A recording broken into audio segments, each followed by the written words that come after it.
मग आलं लक्षात? परार्थ अनुमानाचे शिष्याच्या अनुरोधाप्रमाणे 5 अंग होऊ शकतात. मग आता लिहिलेलं वाचून घेऊ आपण. समजलं का पण तुम्हाला सगळ्यांना? चंडके वहिनी समजलं का? ठीक आहे. वाचा बरं मिश्री कोटकर वहिनी, प्रतिज्ञापासून वाचा, पान नंबर 158. हा, प्रतिज्ञा म्हणजेच पक्ष बर का. पक्ष आणि हेतू हे 2 अंग तर सगळीकडे असणारच. तर पक्ष म्हणा किंवा प्रतिज्ञा म्हणा एकच. हा, प्रतिज्ञा. साध्याधार धर्मी और साध्य धर्म इनके समुदाय रूप पक्ष के वचन को प्रतिज्ञा कहते हैं. यहाँ यह पर्वत अग्निमान है, यह वाक्यांश प्रतिज्ञा है. हा, मग वरचं जे वाक्य होतं, यह पर्वत अग्निमान है क्योंकि धूमवान है, जो जो धूमवान होता है वह अग्निमान होता है. जैसे रसोई ग्रह जैसे धूमवान है वैसे यह पर्वत धूमवान है. यह पर्वत धूमवान होने से अग्निमान ही है. हे पूर्ण वाक्य. त्यातला पहिला जो अंश आहे, यह पर्वत अग्निमान है. मग इथं पर्वत काय आहे? धर्मी. नंतर अग्निमान म्हणजे अग्नी हे काय झालं? साध्य धर्म. मग धर्मीच्या आधाराने राहणारं साध्य धर्म म्हणजे काय झाला? पक्ष. आणि पक्ष आपला वचनाने मांडणे म्हणजेच प्रतिज्ञा. आलं लक्षात? पक्ष वचनाला प्रतिज्ञा म्हणतात. पुढं हेतू. हेतु साध्य अविनाभावी साधन के वचन को हेतु कहते हैं. यहाँ क्योंकि धूमवान है यह वाक्यांश हेतु है. हा, मग दुसरा जो वाक्याचा अंश आहे, क्योंकि धूमवान है, मग धूर हे काय झालं? साधन झालं. आणि साधनाचं वचन म्हणजे काय? हेतू. आहे की नाही? आहेत का भाभी आज? शहा भाभी? नेमकं नाहीत वाटतं. तर हा, तर ते त्या दिवशी हेतू हेतू आधी करत होत्या ना. तर साधनाचं वचन म्हणजे काय? हेतू. कारण आधी वाचलेलं असतं त्यांनी आणि उत्सुकता असते म्हणून आधी विचारतात, ते प्रकरण यायच्या आधी. असं होतं. मग आता लक्षात आलं हेतू म्हणजे काय? साधनाचं वचन. मग तो पर्वत म्हणजे तिथं धूर आहे, म्हणजे तो पर्वत अग्निमान आहे, हे काय झालं? पक्षवचन. म्हणून त्याला म्हणायचं प्रतिज्ञा. आणि कारण तेथे धूर आहे, मग धूर हे साधन आहे आणि ते साधन ज्या वचनाद्वारे सांगितलं गेलं त्या वचनाला काय म्हणायचं? हेतू. आलं का लक्षात? म्हणजे काय? समानार्थी शब्द आहेत असं एवढं लक्षात घ्या. पुढं उदाहरण. व्याप्ति संप्रतिपत्ति प्रदेश को दृष्टांत कहते हैं और दृष्टांत के वचन को उदाहरण कहते हैं. यहाँ जो जो धूमवान होता है वह अग्निमान होता है, जैसे रसोई गृह. मग काय सांगतायत? उदाहरण. मग दृष्टांताच्या वचनाला उदाहरण म्हणतात. आलं लक्षात? पक्षाच्या वचनाला प्रतिज्ञा म्हणतात, साधनाच्या वचनाला हेतू म्हणतात आणि दृष्टांताच्या वचनाला उदाहरण म्हणतात. इथं वचन प्रयोग आहे ना, दुसऱ्याला सांगतोय किंवा दुसरा आपल्याला सांगतोय. मग दृष्टांत म्हणजे काय? म्हणून मी आधी ते समजावून सांगितलं, कारण हे शब्द आले की लगेच घाबरून जातो. काय शब्द वापरलाय बघा? व्याप्ती संप्रतिपत्ती प्रदेश, त्याला दृष्टांत म्हणतात. आलं का पंचायत? आता व्याप्ती संप्रतिपत्ती प्रदेश म्हणल्यावर आहे की नाही निकिता? कशी गंमत आहे? मग वाचा आता पुढं, त्याचा अर्थ सांगतात फोडून. जिस प्रदेश में साधन साध्य की व्याप्ति के बारे में वादी और प्रतिवादी दोनों को समान प्रतिपत्ति हो, यानी समान ज्ञान हो व बुद्धि साम्य हो, वह व्याप्ति संप्रतिपत्ति प्रदेश यानी दृष्टांत है. आलं का आता लक्षात? प्रतिपत्ती म्हणजे ज्ञान, समप्रतिपत्य म्हणजे दोघालाही समान ज्ञान. कुणाला? वादी प्रतिवादीला. आलं का लक्षात? आणि व्याप्ती म्हणजे त्या व्याप्तीचं ज्ञान, म्हणजे साधनाची साध्यासोबत जी व्याप्ती आहे त्याच्याबद्दलचं ज्ञान. मग स्वयंपाकघरात काय झालं? साधनी आहे आणि तिथं अग्नी साध्यही आहे, आणि हे गुरुलाही माहीत आहे आणि शिष्यालाही माहीत आहे. म्हणजे दोघांचं काय झालं? ते व्याप्ती संपत्तिपत्ती प्रदेश. प्रदेश म्हणजे ठिकाण. असं ठिकाण किंवा असं क्षेत्र की जिथं साधन आणि साध्याची व्याप्ती याच्याबद्दलचं ज्ञान दोघालाही समान आहे, म्हणजे गुरु आणि शिष्याला, म्हणजे सांगणाऱ्याला आणि ऐकणाऱ्याला. आलं का लक्षात? असे अवघड शब्द येतात पण ते अवघड नसतात, म्हणून कधी फोडून घ्यायची, व्याख्या फोडून घ्यायची. पाठ केलं की मात्र गडबड झाली बघा. नुसतं पाठ उपयोगाचं नाही. म्हणजे पाठ करा तुम्ही शब्द, त्याच्यात काय हे नाही, परंतु अर्थ फोडून घ्या मग पाठ करा. आणि अर्थ फोडून न घेता किती घोकमपट्टी केली तर काय होणार? 4 दिवसांनी परत विसरून जाणार आणि परत ये रे माझ्या मागल्या, आहे की नाही? वाचा पुढं. व्याप्ति सम प्रतिपत्ति प्रदेश यानी दृष्टांत, अन्वय रूप और व्यतिरेक रूप इस प्रकार के भेद से दो प्रकार का होता है. मग व्याप्ती सम प्रतिपत्ति प्रदेश. हा, व्याप्ती सम प्रतिपत्ति प्रदेश म्हणजे दृष्टांत. आलं लक्षात? आणि दृष्टांताचं वचन म्हणजे उदाहरण. आणि तो दृष्टांत 2 प्रकारचा असतो, एक अन्वय रूप आणि दुसरा व्यतिरेक रूप. वाचा. जिस प्रदेश में साधन साध्य की व्याप्ति का सद्भाव वादी और प्रतिवादी दोनों को मान्य है, वह अन्वय व्याप्ति सम प्रतिपत्ति प्रदेश है. जैसे रसोई गृह के प्रदेश में साधन रूप धूम और साध्य रूप अग्नि की व्याप्ति का सद्भाव वादी और प्रतिवादी दोनों को मान्य है. इसलिए यहाँ रसोई गृह अन्वय व्याप्ति सम प्रतिपत्ति प्रदेश यानी अन्वय दृष्टांत है. और जिस प्रदेश में साधन साध्य की व्याप्ति का असद्भाव वादी और प्रतिवादी दोनों को मान्य है, वह व्यतिरेक व्याप्ति सम प्रतिपत्ति प्रदेश है.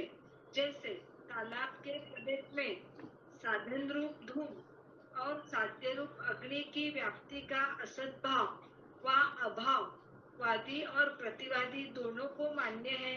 इसलिए यहाँ तालाब व्यतिरेक व्याप्ति सम प्रतिपत्ति प्रदेश यानी व्यतिरेक दृष्टांत है.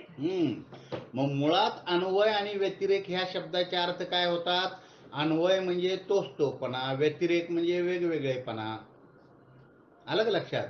आणि इथं अन्वय हा कशाच्या अपेक्षेने यायला लागला बघा? अस्थिच्या अपेक्षेने, सद्भाव रूप. मग स्वयंपाकघरात काय आहे? धूर पण आहे आणि अग्नी पण आहे, म्हणजे साधन साध्याचे काय आहे? सद्भाव आहे. म्हणून हा अन्वय रूप दृष्टांत आहे. म्हणजे साधन आहे म्हणून साध्य आहे, तथोत्पत्ती. मग ह्याला काय म्हणायचं? अन्वय रूप दृष्टांत. आणि तलावामध्ये काय म्हणले? अग्नी नाही म्हणून तिथं धूरही नाही, म्हणजे अन्यथा उपपत्ती, अभाव रूप दृष्टांत, म्हणजे व्यतिरेकी दृष्टांत, व्यतिरेक. आलं लक्षात?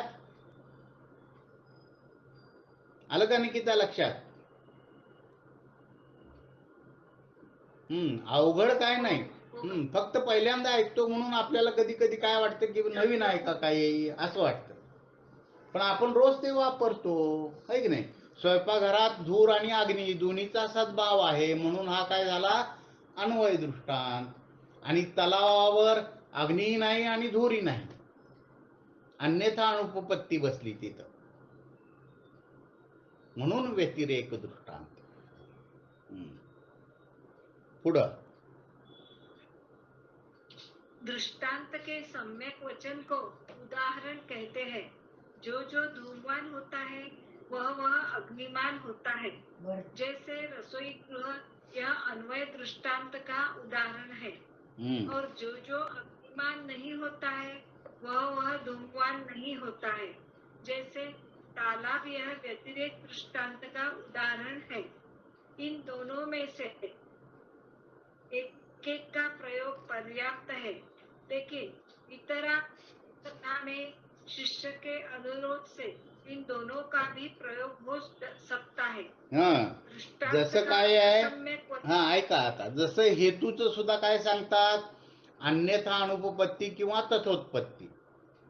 मग साध्य नाही तर साधन नाही, निषेध रूप म्हणजे व्यतिरेक रूप सांगितलं, हे नास्ती रूप सांगितलं. आणि तथोत्पत्ती म्हणजे काय, साधन असेल तर साध्य असतंच, अस्ति रूप, अन्वय रूप हे सांगितलं आहे का नाही. मग दोन्हीपैकी एक लक्षण जरी सांगितलं तरी दुसरं आपोआप आलं. धूर आहे म्हणजे अग्नी आहे, धूर जिथं असतो तिथं नियमाने अग्नी असतोच. याचाच अर्थ काय, अग्नी नसला की धूरही नसतोच. आलं का लक्षात. याला म्हणतात हेतू हेतुमत.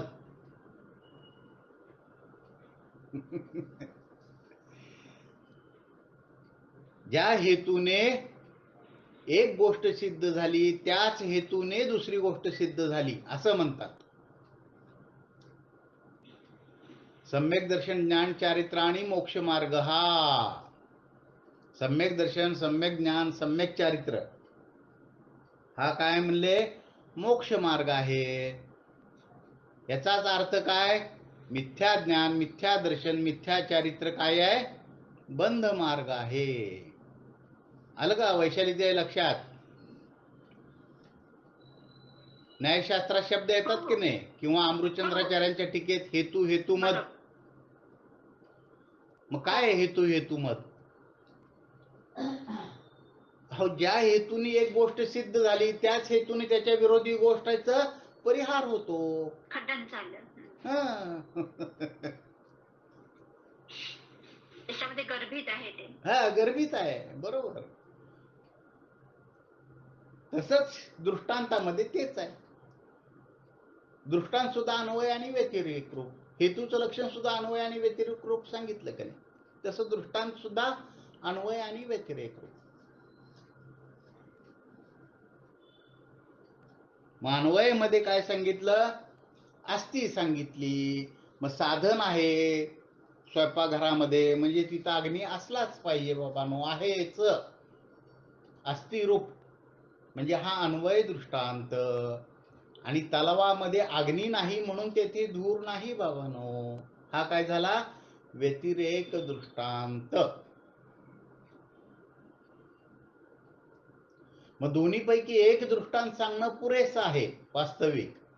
परंतु समजा शिष्य अगदीच माझ्यासारखा मंदबुद्धी असेल तर अध्यात्मयोगी दोन्ही दृष्टांत सांगतील त्यावेळी, कारण इथं वितराग चर्चा आहे ना. शिष्याला जोपर्यंत समजत नाही तोपर्यंत सांगायचं आहे. मग हेतू सुद्धा अन्यथा अनुपपत्तीनेही सांगतील, तथोत्पत्तीनेही सांगतील. दृष्टांत सुद्धा अन्वयरूप दृष्टांतही सांगतील, व्यतिरेकी दृष्टांत देखील सांगतील. आलं का लक्षात. आता हे रेकॉर्ड केलंय मी, पाठवतो. निकिता आईला सांग.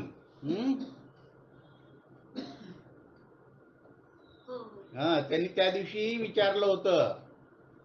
मग 2 लक्षणं, तर त्यावेळी मी सांगितलं होतं एक सांगणं पुरेसं आहे.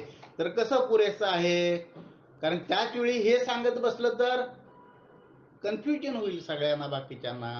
म्हणून मग हळूहळू अभ्यासक्रम पुढे न्यावा लागतो, आहे की नाही. आता नेमकं लक्षात आलं. मग अन्यथा अनुपपत्ती म्हणा त्याच्यामध्ये तत्वोत्पत्ती गर्भित झाली, किंवा तत्वोत्पत्ती म्हणलं तर अन्यथा अनुपपत्ती ज्यामध्ये गर्भित झाली. तसं अन्वयरूप दृष्टांत सांगितला म्हणजे व्यतिरेक दृष्टांत त्यात गर्भित आहे, किंवा व्यतिरेक दृष्टांत सांगितला तर अन्वयरूप दृष्टांत त्यात गर्भित आहे. काय चंडके वहिनी,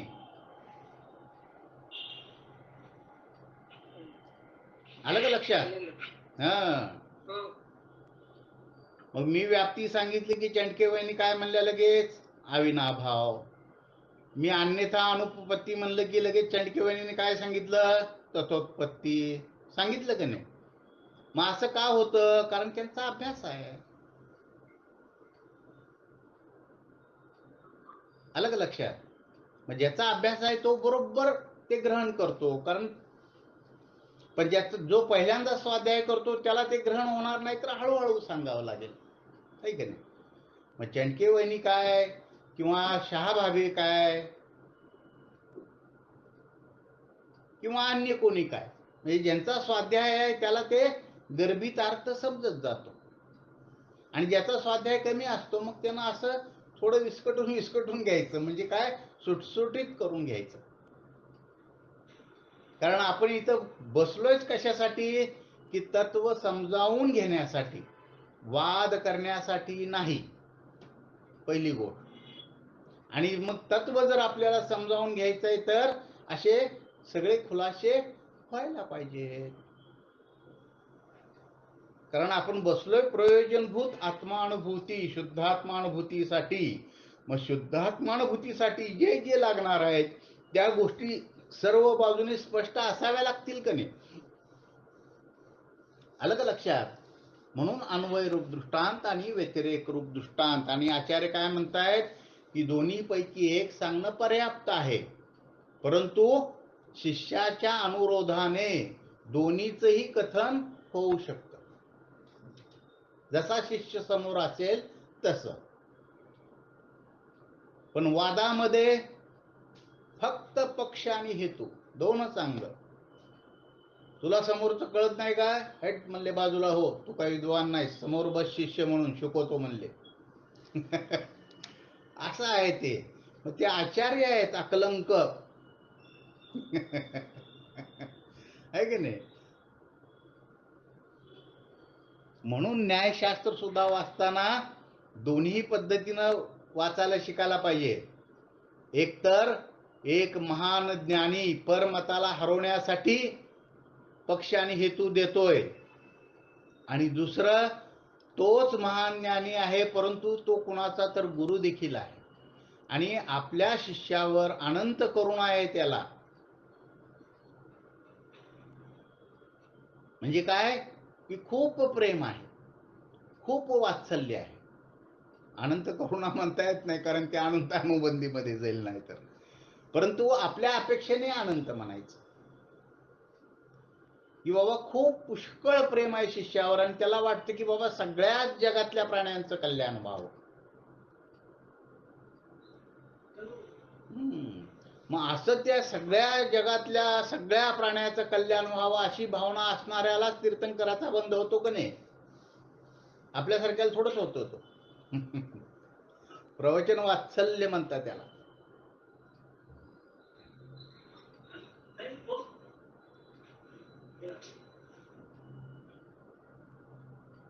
आलं लक्षात?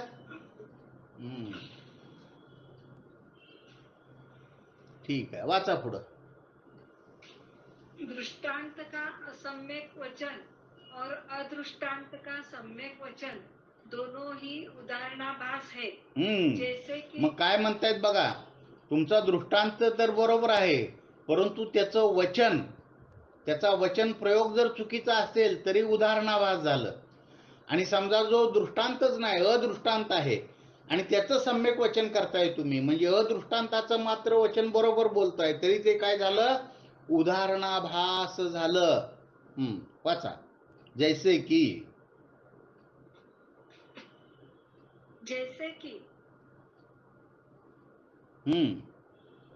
जैसे रसोई गृह, नहीं, जैसे कि जो अग्निमान होता है, जैसे कि जो अग्निमान होता है वह धूमवान होता है। जैसे रसोई गृह यह दृष्टांत तो ठीक है, लेकिन दृष्टांत का प्रतिपादक वचन जो अग्निमान होता है वह धूमवान होता है, ठीक नहीं है। यह दृष्टांत का असम्यक वचन होने से उदाहरणाभास है। जो धूमवान होता है वह अग्निमान होता है, जैसे रसोई गृह यह सम्यक उदाहरण है। हा, मग और इथं एक मिनिट, आता पहिलं सांगतायत की काय म्हणले, दृष्टांताचं असम्यक वचन म्हणजे चुकीचं वचन. मग आम्हाला काय सिद्ध करायचं आहे? त्या पर्वतावर अग्नी आहे. पक्ष काय? त्या पर्वतावर अग्नी आहे. हेतू काय? कारण तेथे धूर आहे. हा काय झाला हेतू. आणि मग आता दृष्टांत काय आहे? स्वयंपाकघर. स्वयंपाकघर हा दृष्टांत का बरोबर आहे? कारण स्वयंपाकघरातून धूर दिसतो म्हणजे तिथं अग्नी असतो. हे गुरुला आणि शिष्याला दोघालाही मान्य आहे की नाही? परंतु सांगणाऱ्याने जर समजा उलट सांगितलं की जो अग्निमान असतो तो धूमवान असतो, जसं स्वयंपाकघर, तर स्वयंपाकघर हा दृष्टांत तर बरोबर आहे, परंतु ते दृष्टांताचं असम्यक वचन का आहे? कारण जो अग्निमान असतो तो धूमवान असतो, हे वचन चूक आहे बाबांनो. कारण तिथे इलेक्ट्रिक शेगडी असेल तर ती अग्निमान आहे, परंतु तिथं धूर नसतो, आहे की नाही? मग म्हणले त्या काळात अग्निमान लाईटची शेगडी होती का हो? अहो, लाईटची शेगडी नसली तरी शेगडी आहे ना.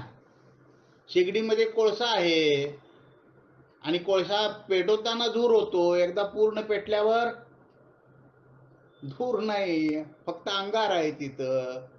किंवा तुम्ही गारगोटीवर गारगोटी मारली, ठिणगी पडती, त्याच्यानं कापूस पेटवतात आणि त्याच्यानं बाकीचं सगळं पेटवतात का नाही? पूर्वीचे लोक कसे आग लावायचे? मग तिथं आहे का नाही? अग्नी आहे, परंतु धूर नाहीच. मग जो अग्निमान असतो तो धूमवान असतो. हे काय झालं? स्वयंपाकघर हा दृष्टांत जरी बरोबर असला तरी ते दृष्टांताचं काय झालं?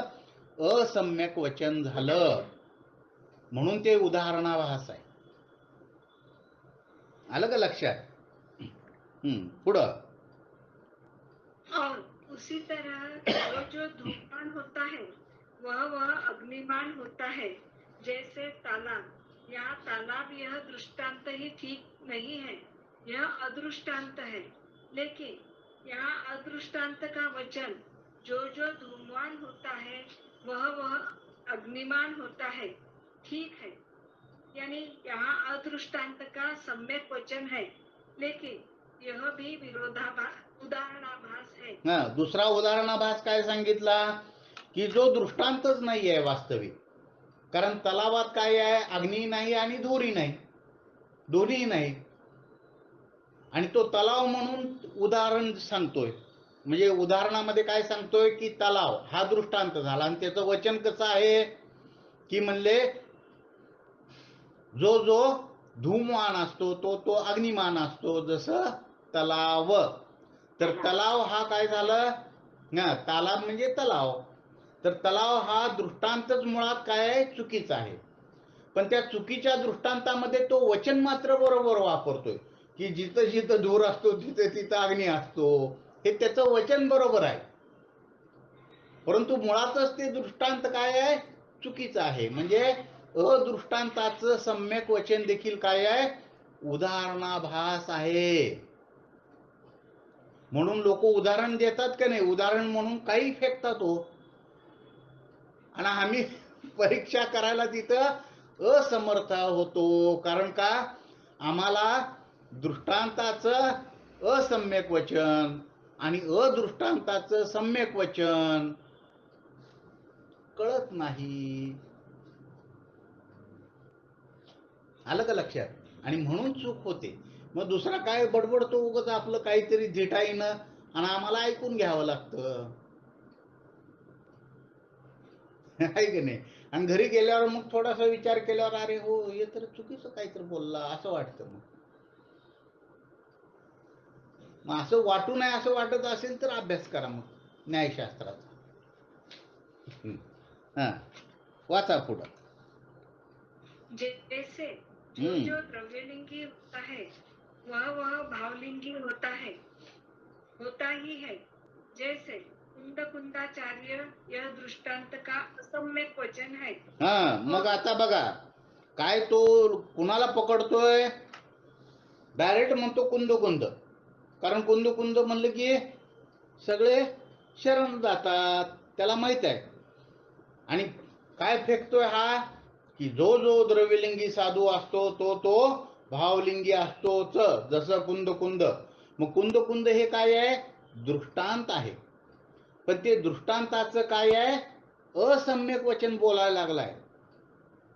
वास्तविक त्यानं कसं सांगायला पाहिजे होतं, जो जो भावलिंगी असतो तो द्रव्यलिंगी असतोच, जसं कुंद कुंदाचार्य. जो जो भावलिंगी असतो तो द्रव्यलिंगी असतोच, जसं अध्यात्मयोगी. मग कुंद कुंद काय किंवा अध्यात्मयोगी काय, दोघंही काय झाले, दृष्टांत, सम्यक दृष्टांत आहे तो. पण दृष्टांताचं हा असम्यक वचन बोलतोय. काय म्हणतोय, जो जो द्रव्यलिंगी असतो तो भावलिंगी असतोच, जसं अध्यात्मयोगी. अरे अध्यात्मयोगी तुझा दृष्टांत बरोबर आहे, परंतु त्या दृष्टांताचं तू असम्यक वचन बोलायला लागलायस. कारण जो जो द्रव्यलिंगी असतो तो भावलिंगी असतो का बाबानो? जिथे जिथे अग्नी असतो तेथे तेथे धूर असतोच का? नाही, अशी व्याप्ती बसत नाही.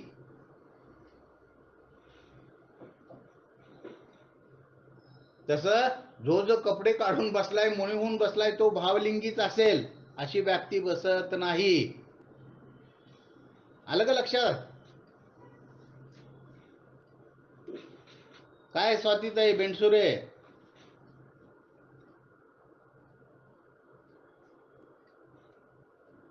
हो सर. कारण नाहीतर काय, जिथं जिथं अग्नी असतो तिथं तिथं धूर असतो असं म्हणावं लागेल. आणि परत उदाहरण मात्र द्यायचं स्वयंपाकघर. बघा म्हणजे स्वयंपाकघरात असते की नाही धूर अग्नी? अरे असते बाबा, परंतु तुझा ते दृष्टांताचं असम्यक वचन आहे. कारण जेथे जेथे अग्नी असतो तेथे तेथे धूर असतो म्हणलं तर काय व्हावं लागेल, त्या सूर्यामध्ये अग्नी आहे, धूर कुठं आहे बाबा? किंवा गारगोटीनं आम्ही अग्नी तयार करतो त्यावेळी तिथं धूर कुठं आहे? किंवा इलेक्ट्रिक शेगडी आहे तिथं धूर कुठं आहे? व्याप्ती बसत नाही ना. आलं का लक्षात? तसं नाव तर कुंदकुंदाचं घेतलं किंवा नाव तर अध्यात्मयोगीचं घेतलं म्हणजे दृष्टांत तर बरोबर आहे, परंतु ते दृष्टांताचं काय आहे, असम्यक वचन आहे. पुढं दुसरं. और जो जो भावलिंगी होता है वह द्रव्यलिंगी होता ही है. जैसे अभव्य से यह अदृष्टांत का सम्यक वचन है और ये दोनों भी उदाहरणाभासी हा, मग आता दुसऱ्यांदा काय करतोय तो, वचन तर सम्यक वापरतोय. जो जो भावलिंगी असतो तो द्रव्यलिंगी असतोच, वचन तर सम्यक आहे. परंतु दृष्टांत कुणाचा देतोय, अभव्यसेन मुनीचा. अभव्यसेनाची गोष्ट माहित आहे की नाही? तो द्रव्यलिंगी साधू होता. आणि मग ते स्वर्गातल्या देवाला काय ते दोन देवाची चर्चा झाली, तर एक देव म्हणला हा मिथ्यादृष्टी साधू आहे. मग दुसरा देव म्हणला कसं काय? थांब दाखवतो म्हणला. मग हे काय केले होते, शुद्धीसाठी गेले होते म्हणजे शौचासाठी. तर ह्या देवानं काय केलं, त्यांच्यापाशी वृद्धी असतात ना वेगवेगळी, त्यांच्या कमंडोलू मधलं पाणीच गायब केलं. मग भावलिंगी संत असेल तर त्यानं काय केलं असतं, पाणी नाही तर नाही राहिलं काय, त्याला शरीरच आहे, पुद्गलच आहे, आत्मा थोडंच घाण आहे. पण ह्यानं काय केला, गेला त्या तलावातलं गाळीत पाणी कुणी न दिलेलं तलावात कमंडोलू बुचकळून आणला आणि आपलं शरीर साफ केलाय. आणि त्या मुनीचं नाव होतं भव्यसेन. मग त्या देवानं त्याचं नाव ठेवलं अभव्यसेन. अशी कथा आहे ती. म्हणजे हा दृष्टांत चुकीचा सांगायला लागलाय आणि वचन मात्र बरोबर सांगतोय. जो जो भावलिंगी संत असतो तो तो द्रव्यलिंगी असतोच. बरोबर आहे बाबा, पण दृष्टांत तुझा चुकीचा आहे. आलं का लक्षात? म्हणून दृष्टांतही योग्य पाहिजे आणि त्या दृष्टांताचं कथनही योग्य पाहिजे, तरच ते उदाहरण झालं. नाहीतर कुणी काहीतरी सांगितलंय म्हणून ते उदाहरण नव्हे. पुढं, जो जो भावलिंगी होता है वह द्रव्यलिंगी होता ही है, जैसे कुंदाचार्य. यह दृष्टांत का सम्यक वचन होने से सम्यक उदाहरण है. मग कुंदाचार्य सम्यक दृष्टांत. आणि मग जो जो भावलिंगी असतो तो तो द्रव्यलिंगी असतोच, जसं कुंदाचार्य. जो जो भावलिंगी असतो तो तो द्रव्यलिंगी असतोच, जसं अध्यात्मयोगी. हे सम्यक उदाहरण. पुढं, उपनय. साधनवानपना से पक्ष के दृष्टांत साम्य कथन को उपनय कहते हैं. भावार्थ यह है कि दृष्टांत में जैसा साधन है वैसा पक्ष में भी साधन है. इस प्रकार दृष्टांत और पक्ष की साधन के बारे में समानता दिखाना उपनय है. यहाँ रसोई गृह जैसे धूमवान है वैसे यह पर्वत धूमवान है. यह वाक्यांश उपनय है. मग उपनय म्हणजे काय की दृष्टांतामधलं जे साधन आहे तसंच साधन आता ह्या पक्षामध्ये देखील आहे. म्हणजे पक्ष वचन आणि दृष्टांत वचन म्हणजे प्रतिज्ञा आणि उदाहरण या दोघांमध्येही साधन समान आहे हे दाखवून देणे म्हणजे काय झालं, उपनय. आणि निगमन. वाचा पटचे.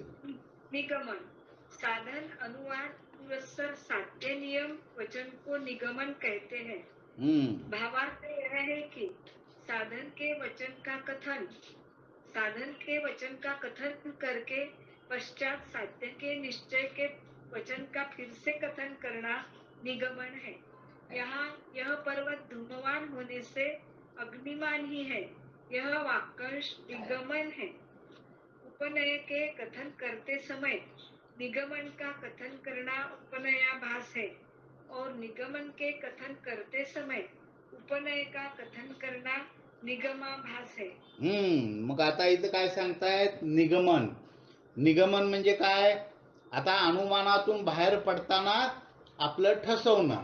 काय ठसवायचं इथं साधन पुरस्सर म्हणजे साधनाला प्रथम ठेवून, साधन वचनाला प्रथम ठेवून, हे साधन इथं आहे म्हणून इथं अग्नी असलाच पाहिजे.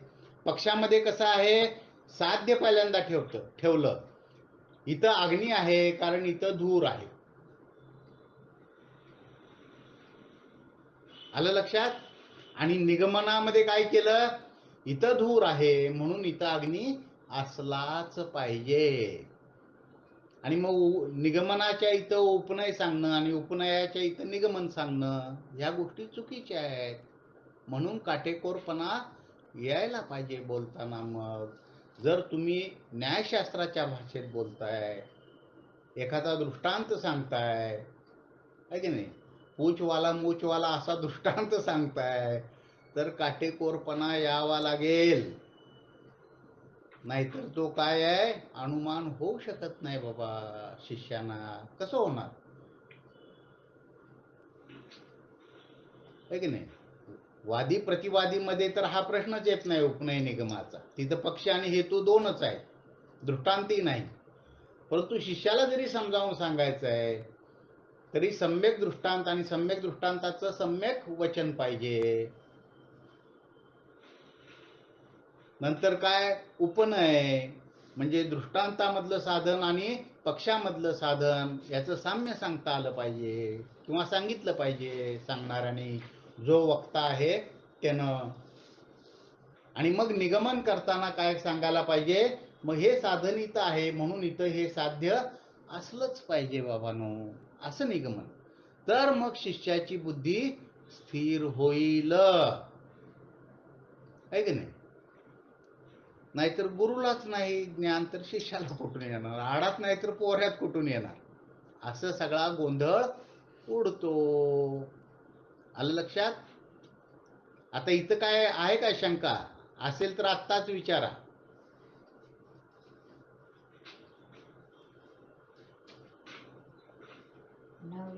काय मिश्री कोटकर वहिनी, माईक ऑफ करा आता तुमचा. काही शंका असेल तर विचारा. काय निकिता, कळलं का?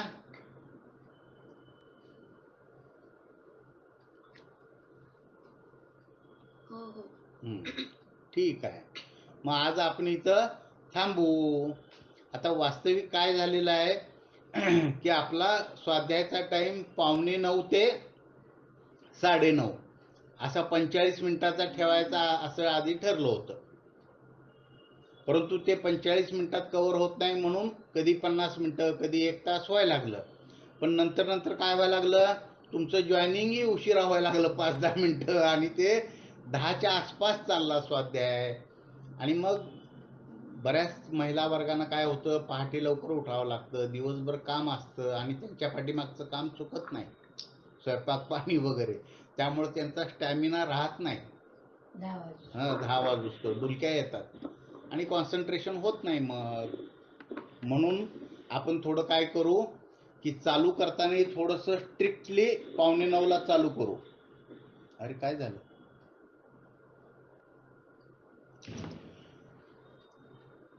म्हणून चालू करतानाही बरोबर 8:45ला आपण चालू करू. जमतंय ना 8:45ला सगळ्यांना? हा, म्हणजे बरोबर 8:45ला आपण चालू करू आणि शक्यतोवर म्हणजे 9:30, फार तर 5-10 मिनिटं इकडे तिकडे झालं तर ठीक आहे, पण 10 वाजेपर्यंत वगैरे जरा बाकीच्यांना अवघड जाते. त्यासाठी उद्यापासून थोडंसं सगळ्यांनीच लवकर या. आज मी आलतो तर एकट्या मिश्री कोटकर वहिनी होत्या 8:45ला, बाकी कोणी नव्हतं. आणि मलाही काय होतंय, मी जर आधी लॉग इन करून बसलो तर 5 मिनिटांनी ते परत लॉग आउट होते जर कोणी जॉईन झालेलं नसेल तर. म्हणजे एकटा लॉग इन इथं उपयोगाचा नाही. स्वाध्याय करताना एकटा बसला, नमोकार मंत्र जरी सुरू केलं ना, आपलं वाचन सुरू केलं तर चालतंय, पण ऑनलाईनमध्ये कमीत कमी एक जण तरी जॉईन व्हावं लागतंय, एवढं लक्षात ठेवा. ठीक आहे, पण सगळ्याच्याच अडचणी आहेत. म्हणजे मी उशिरा येणाऱ्यांना दोष देत नाही, त्यांनाही आपापले सांसारिक व्याप आहात. ठीक आहे, ज्या काय अडचणी असतील त्या असतील, पण तरी पण आपण शक्यतोवर लवकर चालू करून लवकर टायमात संपवायचं बघू. ठीक आहे, म्हणा बरं मिश्री कोटकर वहिनी एखादा पद. हा, आणि दुसरी गोष्ट म्हणजे ते आमचे मित्र जे आहेत जीवनदर, तर त्यांचा तो ग्रुप आहे अध्यात्मयोगी म्हणून, आणि त्या ग्रुपवर त्यांनी महाराजांचे प्रवचनसाठी लिंक टाकलेली आहे बघा. तर काही जण त्या ग्रुपवर नसतील, तर तुम्ही त्या ग्रुपवर जॉईन झाला तर चांगलीच गोष्ट आहे, पण नसेल तरी मी ती लिंक आपल्या ग्रुपवर टाकलेली आहे. आणि ती लिंक टाकण्याचे कारण म्हणजे एकतर तुम्हाला महाराजांचे प्रवचनही ऐकायला मिळतील, काही CD आहेत किंवा काही व्हिडिओ पण आहेत, आणि दुसरी गोष्ट म्हणजे त्यांनी आता चार्ट पण सगळे टाकलेले आहेत बघा.